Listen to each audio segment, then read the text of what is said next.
Мастер-модель рубки на катер Невка. Впрочем, не только на катер Невка. Длина 5,5, ширина 2,60. Крыша рабочая.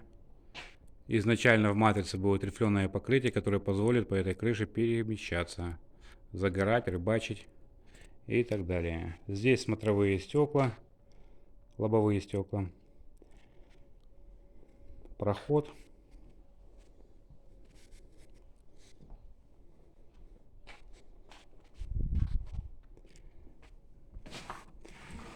Думаю, что это очень даже удачное решение. Не только для данного судна.